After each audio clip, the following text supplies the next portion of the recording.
Hello everyone. Economy की conceptual series में आपका स्वागत है। जैसा कि लास्ट लेक्चर में हमने बहुत सारे इम्पोर्टेंट टॉपिक देखे थे, मिक्स्ड फार्मिंग के बारे में पढ़ा था, मिक्स्ड क्रॉपिंग के बारे में पढ़ा था। आज हम देखेंगे इंडिया की इरिगेशन सिस्टम किस तरह से है, इंडिया के इरिगेशन सिस्टम में क्या-क्या चेंजेस लाना चाहिए और क्यों यूरिया का इतना ज़्यादा यूज़ होता है। तो इसके बारे में पढ़ेंगे ताकि आपको ईज़िली चीज़ें एग्ज़ाम्पल के साथ समझ में आए। देखो, पहला टॉपिक है India's water stress and irrigation water productivity. कैसे वाटर प्रोडक्टिविटी को बढ़ाया जाए और इरिगेशन को बढ़ावा दिया जाए। जैसे क्या है, देखो क्या है, इंडिया जो है वर्ल्ड की पॉपुलेशन का 18% है, मतलब दुनिया में जितनी पॉपुलेशन है उसकी 18% इंडिया में। ये रिपोर्ट कौन सी है, इसका ऑथेंटिकेशन नीति आयोग की 2023 में एक रिपोर्ट आई थी। उसमें उन्होंने बताया था कि इंडिया की पॉपुलेशन वर्ल्ड की पॉपुलेशन का 18% है और ग्लोबल फ्रेश वाटर जो इंडिया में मौजूद है वो 4% है। तो ये आपको बेसिक चीज़ पता होना चाहिए कि वर्ल्ड की पॉपुलेशन का इंडिया में आपको 18% देखने को मिलेगा और जो फ्रेश वाटर है वो वर्ल्ड का या फिर कह लो पूरी पृथ्वी का 4% है। ठीक है, तो क्या है, स्ट्रक्चरल स्कारसिटी प्रोड्यूस करता है। मतलब क्या है, जैसे 2/3 of India is water state, मतलब टोटल इंडिया जो है उसका 2/3 मतलब 65% इंडिया जो है वो वाटर स्ट्रेस्ड है। ये आपको पता होना चाहिए कि 65% इंडिया का पार्ट वाटर स्ट्रेस है और सरफेस वाटर का 70% पार्ट जो है पॉल्यूटेड है। तो ये इम्पोर्टेंट जो है क्या कह सकते हैं, फैक्ट्स हैं जो आपको रटे होना चाहिए। ये मेंस में आपके बहुत काम आते हैं। ठीक है, तो ये आपको इम्पोर्टेंट चीज पता होना चाहिए। अब इरिगेशन वाटर प्रोडक्टिविटी की बात हो रही है।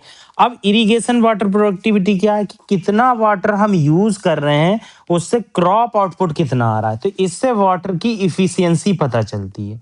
जैसे आप अगर देख लो, India's rice water use is very high, मतलब इंडिया को 1 किलो राइस प्रोड्यूस करने के लिए 3,000 से 5,000 लीटर वाटर को इन्वेस्ट करना पड़ता है या फिर कह सकते हैं यूज करना पड़ता है।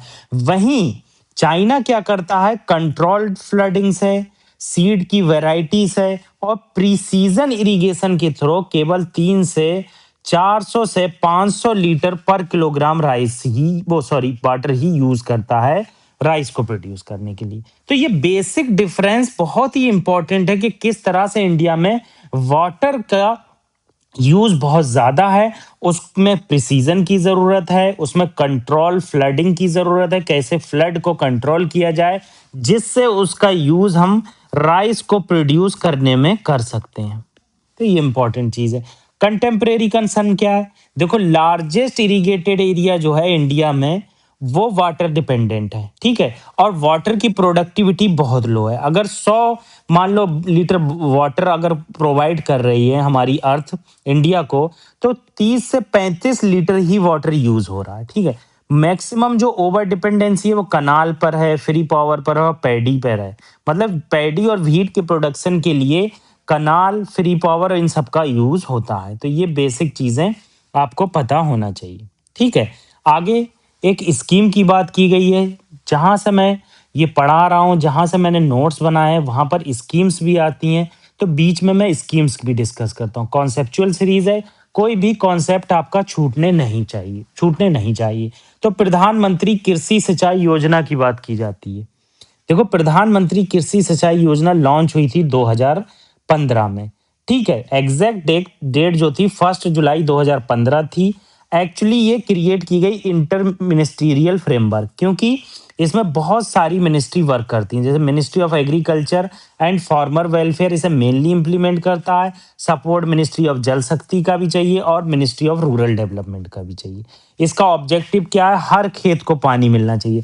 भाई, इरिगेशन इस तरह से दिया जाना चाहिए कि कोई भी एरिया जो है छूटने ना पाए।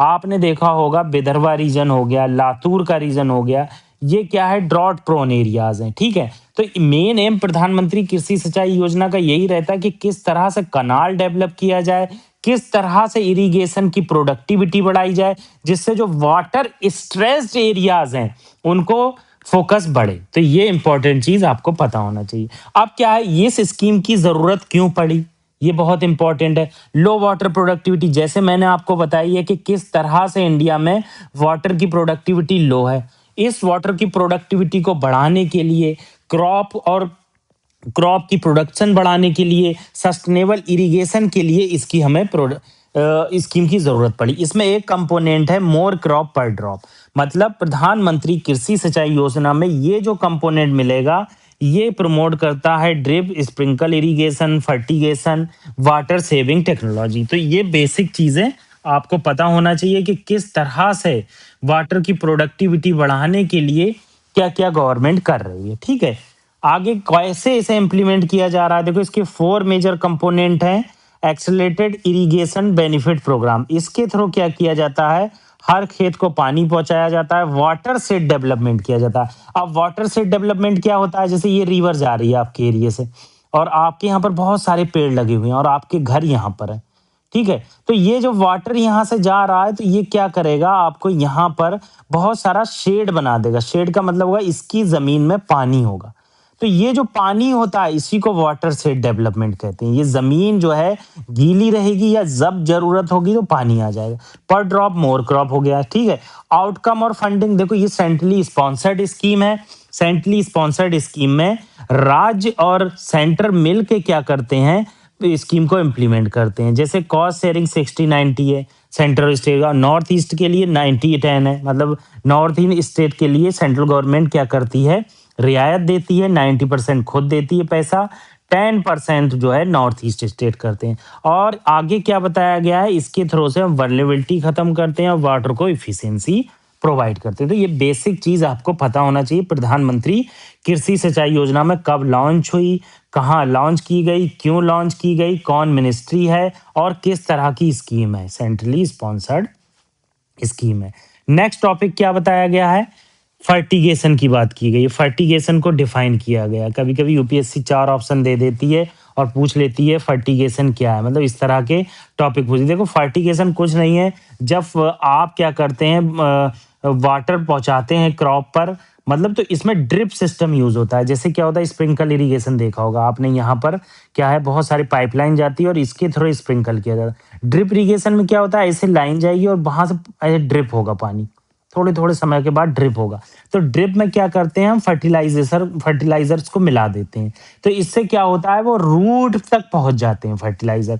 इसलिए इस वर्ड को हम फर्टिगेशन कहते हैं। मल्चिंग किसे कहते हैं, अगर मल्चिंग देखेंगे तो सॉइल जो है उसमें स्ट्रॉ सॉरी, सॉइल में क्या किया जाता है, सॉइल को कवर कर दिया जाता है स्ट्रॉ से, वुड चिप्स से, मतलब एक ऐसा मटेरियल जिसमें वुड हो, पत्ते हो। तो इससे क्या होता है, वाटर इवेपोरेशन नहीं होता है, सॉइल इरोजन नहीं होता, और वीड की ग्रोथ नहीं होती है। मल्चिंग बहुत इंपॉर्टेंट वर्ड है, आप एग्रीकल्चर पढ़ेंगे तब भी ये आएगा।